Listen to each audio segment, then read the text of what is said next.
Fala pessoal, hoje a gente vai falar sobre outros indicadores e estamos quase acabando esse módulo de indicadores, um módulo muito importante, onde a gente faz um valuation por indicadores, né? Então, trazer alguns indicadores não tão usados, não tão famosos, mas que podem te ajudar aí na hora de fazer a sua análise. É muito gosto também, você pode definir alguns indicadores que você gosta mais, outros que você goste menos, tá? Isso aí fica a seu critério. Aqueles que eu apresentei são os principais e que eu particularmente uso mais, e esses aqui nem tanto. Crescimento da receita é um indicador que você olha o histórico da receita e vê se ela está crescendo ou não. Tá? O ideal é que seja grande, né? Que aumente ao longo do tempo. Quer dizer que a empresa está vendendo mais. Não é usado para avaliação de bancos, nem seguradoras e nem pessoal aí, essas empresas do ramo financeiro, porque elas têm um balanço contábil diferente. O preço sobre vendas, que é o PV, ele é usado.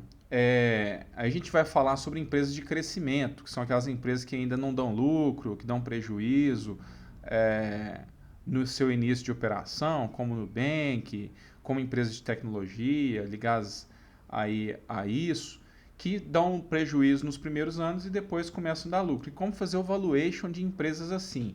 O preço sobre vendas é um indicador que te ajuda nisso, que é o valor de mercado dividido pela receita da empresa operacional. Como a gente falou aqui, né?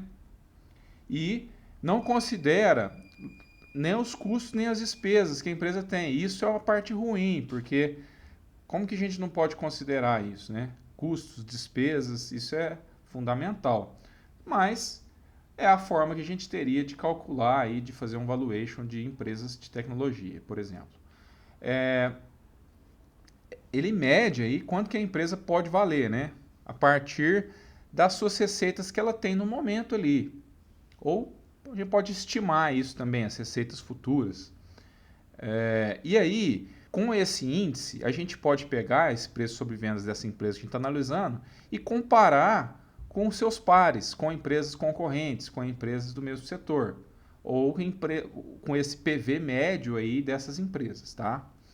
A dívida bruta pelo PL. A gente pega a dívida da empresa e divide pelo patrimônio líquido. A maioria das empresas aí tem uma alavancagem. Por que, que elas se alavancam, se endividam? Porque a estrutura de custos, né, o custo de capital total da empresa, ela tem o custo de capital próprio, que é aquele dinheiro que os acionistas colocaram, que está ali investido, né, por esses acionistas, e tem também o dinheiro que ela pega no banco emprestado ou pega no BNDES. Então, por que, que a empresa, mesmo tendo dinheiro no caixa ou dinheiro ali na sua estrutura, por que, que ela pega dinheiro de fora? Por vários motivos, tá? Principalmente porque às vezes o custo de capital lá fora é mais barato, às vezes a taxa de juros no momento é mais barata, então ela pega esse dinheiro emprestado para manter também seu capital de giro.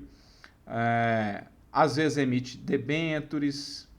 Então, as melhores empresas, lógico, que vão ter um endividamento negativo, que quer dizer que ela pagou antes pagou antes, às vezes, os fornecedores, então ela tem a receber, ela não tem nada de dívida, não deve ninguém, ou ela controla esse endividamento fazendo esse balanceamento aí, tá? Quanto menor for o indicador, melhor, claro, né? A dívida bruta está aqui no numerador. Isso é uma divisão, numerador e denominador. Quanto menor o numerador, né, melhor para o investidor, claro. Que mais? Ele mede o nível de endividamento da empresa em relação ao patrimônio, né, ao que ela tem, o patrimônio líquido ali. Se for menor que 1, quer dizer que a empresa tem mais patrimônio líquido que dívida bruta, né? Que é meio óbvio aqui por essa divisão. Então, ela deve menos do que ela vale. Então, isso é o valor dela, patrimonial, né? Ali falando, patrimonialmente falando, ela vai dever menos do que esse valor patrimonial dela. A qualidade da dívida também importa. Então, se a empresa tem uma dívida ali que tem um custo de capital de 15% ao ano, ela tem uma dívida cara. Agora, se ela tem uma dívida que é de 2% ao ano, aí já muda. Né? Então, não é só isso, vamos ressaltar isso. A gente não pode analisar um indicador sozinho, por exemplo, só esse, dívida bruta pelo PL. Vamos supor que deu baixo, então a empresa é boa. Não, mas às vezes ela tem uma taxa de juros muito alta nessa dívida que ela tem, que ela pegou. Tá? Então tudo tem que ser analisado, pessoal. Aí, às vezes a empresa vai lá e recompra suas ações, pega o dinheiro e recompra as ações, só para ficar bonita no mercado, mas aí a dívida está cara lá, corroendo, multiplicando. Então, às vezes esse indicador não vai te mostrar isso, mas a dívida está cara e ela vai lá e recompra a ação e ficou parecendo que está bom. Mas tem que ser analisado de forma melhor isso. No caso, em média, né, a dívida aí pelo patrimônio líquido, menor que 1,5, é ideal para a maioria das empresas, em geral, a média de todas. Agora, se for maior que 2, tem alguns setores que toleram mais dívida. Né? O que eu quero dizer com isso? É que o custo de capital total da empresa, como a gente falou, às vezes é melhor a empresa pegar uma dívida, mesmo tendo muito dinheiro. Né? Olha que loucura. Isso acontece muito com empresas de energia que tem subsídios do governo, que o governo, via BNDES, dá um dinheiro ali a 1% ao ano, 2% ao ano, ao invés dela pegar no banco, ou ao invés dela usar o caixa dela, porque às vezes o caixa dela, ela reinveste esse dinheiro e tem um retorno muito maior do que isso, e ainda paga a dívida e ainda ganha mais. Ou às vezes ela prefere até pagar dividendos, porque ela vai atrair mais investidores ou fazer uma captação de mercado que vai fazer com que o preço das ações subam. Então, depende, tá? Esse indicador ele é um dos mais complicados de você cravar que isso é bom ou não, tá? E empresas com patrimônio líquido pequeno em relação ao total de ativos, então aqui, ó, se essa parte da divisão aqui, né, o denominador for pequena demais, comparando com a parte do ativo da empresa, tem que analisar melhor. Então, mais uma exceção aí, alguma coisa para você analisar, tá? Earnings Yield, tá? Foi falado aqui nesse livro, The Little Book That Beats the Market, que eu tenho aqui, que já li. O quão barato uma empresa está em relação ao lucro operacional que ela gera. Então, o EBIT, que é esse lucro operacional, tá? Que a gente viu lá na contabilidade, dividido pelo Enterprise Value. A gente vai ver o que é isso aqui. Basicamente é o valor da empresa lá no mercado, mas nós vamos ver que tem umas peculiaridades. Então é o que a empresa tem de valor dividido, aliás, é o que a empresa tem de EBIT, né? O lucro operacional dividido pelo que ela vale. Então, mede o lucro gerado por unidade monetária do valor do mercado de ações. Traduzindo em miúdos, ali o lucro operacional dividido pelo valor das ações somadas, né? É como se você comparasse a lucratividade e ver se isso está barato ou não. Se ela está gerando um lucro operacional, comparando para ver se isso está barato ou não. Então, é isso, basicamente. É a fórmula mágica, né? Que é o Earnings Yield lá, do Joel Greenblatt. Ele busca esse retorno acima da média, esse lucro operacional acima da média, comparando com um valor de mercado abaixo da média. Então, é o melhor dos mundos, né? A empresa está dando um lucro grande operacional, só que o preço de mercado, o valor de mercado está baixo. É isso. Tá? Compara os últimos 12 meses. E aí, se esse earnings yield for acima de 10%, ela está barata. Ele tem uma metodologia lá que ele compra essas ações, depois de um ano ele faz essa verificação de novo, enfim. Nós vamos falar sobre esse livro mais para frente. Variações desse EV, tá? É o EV receita, ao invés do EBIT. Por quê? Porque EBIT pressupõe que a empresa teve receita e teve um resultado ali de lucro, né? Mesmo que seja operacional. Só que muitas das vezes, como a gente viu lá, tem empresas de tecnologia que não dão lucro, não, né? Então, como é que eu analiso esse tipo de empresa? EV Receita, por exemplo, tá? Então, vai ser essa questão mesmo, né? Inverteu aqui a divisão. Ficou o valor da empresa com quanto a empresa gera de receita. O valor dela com o que ela vende. Mais uma vez, empresas que não têm lucro líquido, mas que estão em fase inicial, empresa de tecnologia, está lá começando, né? Foi esse um dos indicadores que eu usei para comprar a Sinqia lá, quando ela era Senior Solution. Nós vamos falar especificamente sobre isso, como eu achei uma oportunidade usando um indicador desse tipo. Tá? Mais uma vez, tecnologia e varejo, né, como a gente viu. Aqui está a fórmula. E as perguntas, né? A empresa, ela cresce o faturamento dela, cresce a receita em relação ao valor de mercado, tá? Então, se ela cresce o faturamento e o valor de mercado não altera ou não melhora, quer dizer que eu tenho uma defasagem aqui que ela pode estar barata. Porque se o valor de mercado, o preço lá na bolsa não melhora, está baixo, mas ela está crescendo o faturamento, está crescendo a receita, então pode ser um bom sinal. Pode ser um bom sinal, né? Aí é que entra uma análise que eu vou começar com vocês aqui, comparando empresas.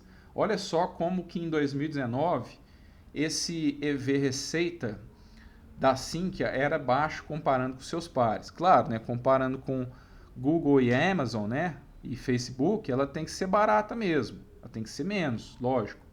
Agora, comparando com seus pares brasileiros, olha aqui como estava baixo nessa época. Tá? Mais uma variação, ao invés de EBIT, ao invés de receita, nós vamos colocar o EBITDA, que é o Earnings Before Interest Tax. Então os ganhos, né? Lucro antes de imposto, depreciação, amortização, juros. A gente vai falar um pouco mais sobre esse EBITDA aqui, eu não costumo usar isso, tá? Só que é muito usado no Brasil e eu estou falando para vocês aqui. Vai que vocês gostam e acham legal. Então, vai relacionar aí o valor da empresa com o resultado operacional. Aí é o tempo para você retornar o que você fez de investimento, comparando aí com a geração de caixa. Que essa EBITDA aqui é uma proxy da geração de caixa. Então, se o EBITDA aumenta, quer dizer que o caixa aumenta. Tá? Basicamente é isso que você precisa saber de EBITDA. Lógico, se você quiser ir na frente disso, tudo bem. E essa capacidade de caixa é importante, lógico. Não vamos negligenciar isso. Para toda empresa, isso é bom, aumentar a caixa, ter caixa.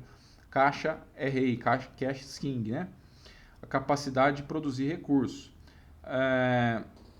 E quando a gente usa EBITDA, a gente tira essas variações cambiais, porque a gente tira tudo isso aqui, né?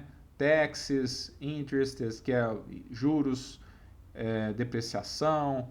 Então, ele faz esse filtro com esse indicador aí.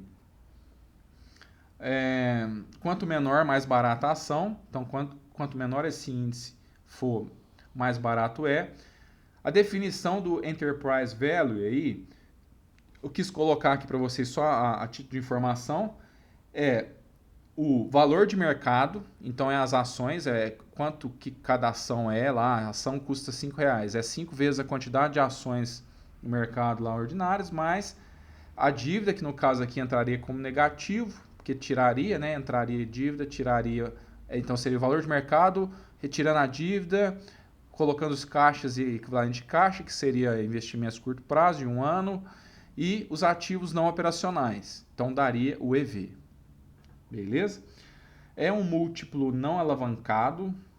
Por quê? Por causa disso, porque ele elimina essas coisas aqui. A dívida, né? Ele joga na conta o EV aqui, pegando a dívida e tirando, né? Porque joga menos aqui, então o EV já tira a dívida. Seria essa geração de caixa, parará. Beleza. Esse indicador, ele traz essa informação que pode ser legal para você na análise, tá? para saber se a empresa tem uma condição operacional boa. Pessoal, então, finalizando essa aula, o Warren Buffett, Charlie Munger, lógico, né, eles gostam de comprar empresas boas a preços razoáveis ou baixos. E aí, esse 0,4 aqui, né, de valor patrimonial, é o ideal, né, vamos dizer assim, 0,4 sobre o dólar. Comprar $1, o valor de $1 por 40 cents. Isso é muito difícil, né, pessoal? As empresas realmente boas, destaques, raramente elas ficam perto de $1, perto de 1, né, o valor patrimonial e o preço perto de 1. Então, quando isso acontece, que são crises, que são oportunidades, isso pode vir a se dar. Então, a gente tem que ficar de olho. O Charlie Munger fala que não tem uma fórmula mecânica fácil. Você pegar, vou usar esse indicador aqui, pá, pum, já está na mão, já decidi, já tomei a minha decisão. Não é assim, né? Margem de segurança e esse valor intrínseco aí, não é tão fácil assim que um indicador ou dois vão te dar essa resposta logo de cara de forma simplista, tá? Eles podem te dar uma possibilidade, né, ligar uma luz e você falar, nossa, será? E aí você vai analisar e vai ver o valor dessa empresa, com análise também qualitativa, todas as outras questões, né, vantagens competitivas, produto, enxergar daqui 10 anos, enfim, várias outras coisas que a gente está vendo aqui no curso. A margem de segurança, então, é você pagar um preço, né, e ter de volta um valor mais do que aquele preço que você pagou. Então isso é ter margem de segurança, tá? Deixei aqui uma frase para você refletir do Warren Buffett, que a gente citou EBITDA, falou sobre EBITDA aí. Ele diz aí que o EBITDA, quando é falado por aí, ele é o lucro de mentirinha. E realmente o lucro que vale é o lucro líquido, né, pessoal? Não é o lucro operacional, não é o lucro financeiro, não é... Então, o lucro líquido, ao final das contas, é aquilo que a gente vai ter realmente. Beleza, pessoal? Então, obrigado e até a próxima.